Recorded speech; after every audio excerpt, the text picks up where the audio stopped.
S'il y a une recréation du 19e siècle de la Rome antique qui est une partie intégrale des cultures visuelles, c'est la maison pompéienne construite par Alfred Normand de 1855 à 1860 pour le neveu de Napoléon III et sous l'ordre de la princesse Mathilde.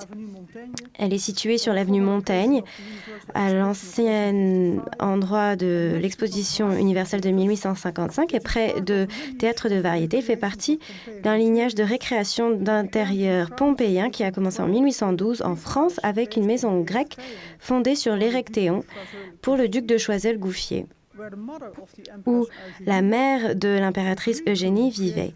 La pièce grecque créée par la princesse Belgioso en 1830 et la pièce de musique pompéienne conçue par Ingres mais laissée non achevée par Pierrefonds. À l'étranger, la tradition était a commencé en Grande-Bretagne avec la salle peinte dans la maison Spencer à Londres dans les années 60, la salle pompéienne par Joseph Bonomi entre 1785 et 88, et la plus célèbre en Allemagne est la Pompeianum par Gartner à Aschaffenburg en Bavière. Tous ces intérieurs français sont désormais perdus, mais la maison pompéienne jouit d'une documentation visuelle riche.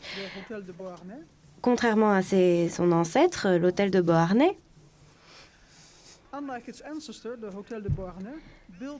construit pour le fils adoptif de Napoléon, Eugène de Beauharnais, et qui était aussi une manière d'essayer de recréer une série d'intérieurs du monde antique, et ce sur quoi je reviendrai plus tard. La maison pompéienne a immédiatement été peinte et photographiée avec profusion une fois achevée par Normand lui-même, mais aussi par Pierre-Ambroise Richebourg et Jules Laplanche, et a été largement publiée dans la presse professionnelle. Ces deux maisons dépeignent à la fois sa conception et sa vie après la mort, si l'on peut l'appeler ainsi, et sont intimement liées à la culture visuelle des années 50 et 60. La maison pompéienne a été construite par le prince Napoléon, le neveu de Napoléon III, qui était plus communément appelé Plomplon, et un grand amoureux de l'art. Il possédait la grande odalisque de Ingres, par exemple, mais il a dû la rendre au peintre quand il s'est marié avec Clotilde de Savoie. Il a tout d'abord contacté Jacques-Ignace Hittorf, qui s'était fait remarquer au début de sa carrière par la reconstruction polychrome et des temples doriques à Agrigente et Sélinunte. Et pour finir, la commande de la maison pompéenne est revenue à l'architecte Alfred Normand, qui est resté à la place de premier prix à Rome entre 1846 et 1851 et était mieux connu pour son expertise dans l'architecture sur l'architecture de la Rome impériale et de Pompée. Plomplon avait l'intention de donner cette maison à l'actrice Rachel, qui était sa maîtresse et qui était fortement impliquée dans le renouveau de la tragédie grecque classique. Elle est morte cependant dans ses bras avant que la maison ne soit achevée. Normand a conçu une maison de ville inspirée par la maison du poète tragique et de la faune de Pompéi, avec une façade de temple, des mosaïques qui prévenaient le visiteur de faire attention aux chiens. Voici l'entrée, un atrium avec un impluvium, une bibliothèque, salle à manger et au premier étage de petits cabinets, des petits salons et des chambres. Elle incluait aussi plusieurs peintures de Gérôme. Le prince Napoléon a aussi commandé un grand service de Sèvres. Certaines pièces ont survécu et dans l'atrium se trouvaient, comme dans toute maison romaine, les bustes des ancêtres et dans ces cas-là, la famille du prince Napoléon, les Napoléonides, et une grande statue de Napoléon I en tant que législateur et à côté de la maison se trouvaient des bains turcs. Son ouverture en 1860 a été célébrée par une performance d'un prologue de Gautier et d'une pièce de Émile Angier, toutes deux situées à Pompéi et immortalisées dans un tableau de Gustave Boulanger, la répétition du joueur de flûte, et largement publiée dans la presse illustrée populaire. Et c'est un des exemples des gravures, d'une série de gravures qu'on peut trouver dans les journaux. Napoléon, le prince Napoléon avait l'habitude d'organiser des dîners littéraires et artistiques fréquentés par Sainte-Beuve, Mérimée, Gautier, Arsène Houssaye et autres, mais il ne l'a utilisé que pour 8 ans, pendant 8 ans. Quand ses relations avec l'empereur se sont détériorées à cause de désaccords politiques, il a quitté Paris pour vivre en Suisse. Après son départ, il a vendu des sculptures classiques et finalement, l'atrium a été utilisé par un cirque où des phoques montraient leur tour et vivaient. Il a été finalement démoli en 1891. Cette récréation de courte vie d'un intérieur pompéien a reçu une certaine attention plus récemment de la part de Basile Baudet dans le catalogue de l'exposition sur l'architecture néo-grecque et a été reconstruit dans l'exposition du Second Empire spectaculaire récente ici au musée d'Orsay. Mais la plupart des études se concentrent sur les aspects architecturaux, en particulier les questions stylistiques que cela soulève depuis que elle a été largement appelée néo-grecque. Les échos ancestraux, l'hôtel de Beauharnais. Pour avoir une idée de cette vue d'ensemble intrigante et l'intérêt pour Pompéi en particulier, comment pouvons-nous analyser le fait que l'on intègre, même que l'on ancre une culture visuelle des années 50 et 60 ? La première chose à dire ici, c'est que le caractère pompéien de cette maison, comme dans la plupart des maisons pompéiennes ou salles du 19e siècle, réside pas vraiment dans son architecture, c'est-à-dire sa façade, par exemple, n'est pas similaire à une façade de maison pompéienne publiée par exemple dans Mazois, mais dans sa décoration intérieure, dans l'habillement des murs, les meubles, les peintures et l'utilisation de la couleur. La nature pompéienne de cette maison est une question d'habillement des espaces intérieurs. Les éléments de sa décoration se rapprochent des modèles pompéiens dans leurs panneaux de couleurs et leurs peintures au mur. Il y a aussi également l'ajout d'un impluvium et de certaines lampes ou certains meubles qui montraient déjà que Normand n'a pas essayé d'imiter une maison pompéienne, mais de la transformer. On peut comparer, par exemple, le candélabre. Une paire de candélabres semblables ont été vendus lors de la grande exposition en 1867 et achetés par l'impératrice Eugénie. Mais bien que leur structure à la base ne soit un tripode en forme de griffe de lion et que sa tige et son vase étaient peintes dans le livre de Mazois sur Pompéi, Normand les a transformés en ajoutant des éléments tels que des chaînes et bien sûr un approvisionnement en gaz. Les deux maisons, l'hôtel de Beauharnais et la maison pompéienne, étaient construites pour des personnes proches de la famille de Napoléon. Les deux maisons sont des exemples clairs de ce que l'on peut appeler un comportement étatique du successeur, insistant ainsi sur les ancêtres illustres, ces ancêtres illustres et le pédigré distingué en ajoutant ici, comme dans la tradition patricienne romaine, une galerie de portraits d'ancêtres dans sa maison.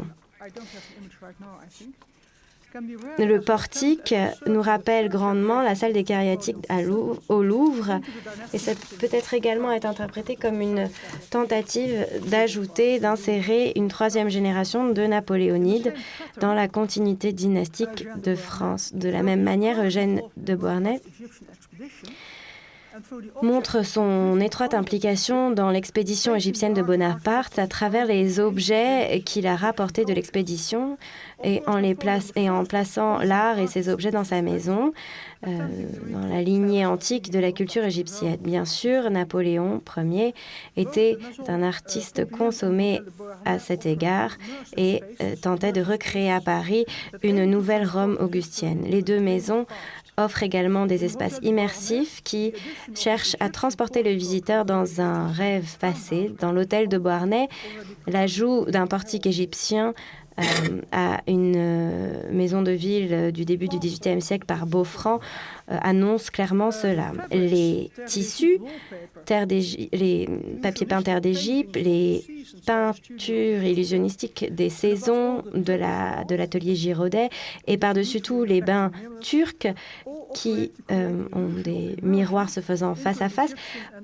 cherchent tous à créer une illusion d'une immersion dans un passé augustin et égyptien. Eugène, tout comme Plomplon, utilise la maison pour présenter la collection d'antiquités égyptiennes ici, mais aussi commander une série d'objets égyptianisants qui signalent tous la continuité avec l'Égypte avec Rome et Paris.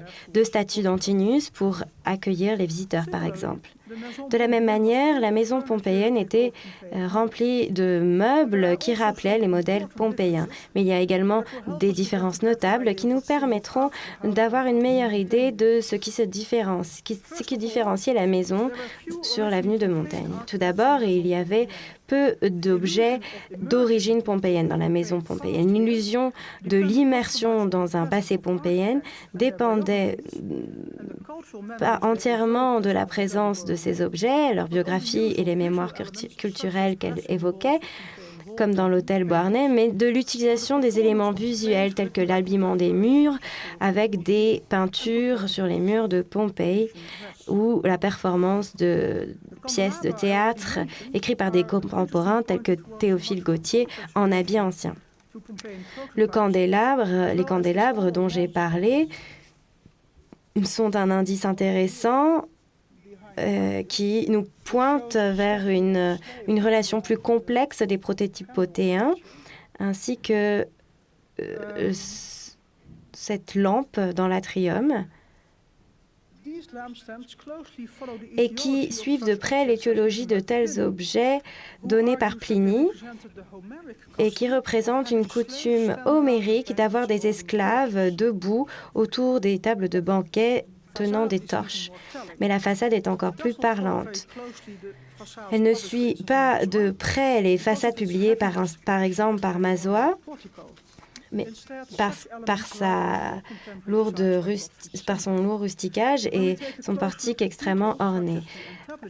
Au lieu de cela, ces éléments nous rappellent plutôt les conceptions modernes de Gottfried Semper ou ces reconstructions polychromes des temples grecs. Quand on s'y penche de plus près, on constate cela sur les candélabres. Et la différence avec Mazois ici, on voit ici un chien ou un masque. Et là, on retrouve le même élément chez Normand. On a ici l'esclave qui nous rappelle l'esclave de Piranesi. Et nous n'avons pas le temps d'explorer davantage la connexion avec les œuvres d'art de Piranesi, mais il suffit de comprendre que ces éléments sont extrêmement similaires à les éléments de Piranesi en termes d'objets romains. Il suffit de mentionner que c'est un autre aspect du fait que la maison pompéienne est profondément ancrée dans le visuel plutôt que dans la culture matérielle. J'aimerais plutôt me pencher sur Saint-Père. Il y a de nombreux liens qui annoncent cette étape. Tout d'abord, une étape historique, des liens historiques. Normand partage avec Saint-Père une grande admiration pour le travail d'Itorf. Il a écrit dans ses mémoires pour le Moniteur des architectes cela. Deuxièmement, il y a des similarités formelle dans la manipulation de l'architecture romaine. Cette notion d'habillement et de la transformation des matériaux. C'est-à-dire qu'il s'agit de mettre une couche sur la surface, l'extérieur, en habillant, et d'en faire cela un lieu central où le bâtiment exprime sa signification et se place dans un contexte religieux, culturel, stylistique et historique. Il est évident que le caractère pompéien de la villa sur l'avenue de Montaigne réside dans cet aspect, l'aspect de sa conception plutôt que dans sa structure. C'est en fait une structure du XIXe siècle, habillée comme un Romain, tout comme les auteurs et les acteurs qui performent dans son intérieur. Le concept de Saint-Peur, de la transformation des matériaux, nous aide à définir ce qui habituellement est appelé une nature éclectique d'un bâtiment et de ses espaces intérieurs. Par sa définition, il souhaitait que les styles se développent à travers des transformations successives dans différents contextes, différents matériels ou motifs. Par exemple, Saint-Père incluait un long paragraphe sur la tapisserie pour montrer à quel point les motifs employés dans le tissage et les tapisseries sur les palaces assyriens, ainsi que les motifs des tapisseries mêmes qui montraient des paysages d'Égypte, de Rome, de la Renaissance ou médiévale. Si nous nous tournons vers la maison pompéienne, on peut constater des transformations similaires de motifs et des matériaux. Tout d'abord, les tableaux muraux pompéiens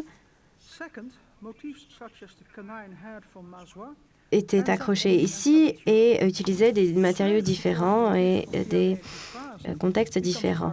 Les motifs tels que des têtes canines de mazois se retrouvaient dans les entablements. Les esclaves soutenaient des plats tout comme dans la vasie de Piranesi et devenaient des fontaines. Et les fontaines autour était en continuité du portique dans la salle des cariatiques du Louvre. La dernière transformation des matériaux est plutôt une transformation de médium. Les origines de la maison pompéienne, dans les publications sur les découvertes de Pompéi, que j'ai brièvement mentionnées, Mazois, mais on pourrait en dire bien davantage. Les inspirations trouvées dans les publications de Piranesi, mais également la vie après la mort de la villa, dans les publications qu'elle a inspirées et dans tous les journaux illustrés principaux et les revues, ainsi que les objets qu'elle a inspirés. J'en viens à ma conclusion. La maison pompéienne est un très beau spécimen du type de processus que nous avons utilisé dans le projet Priarc.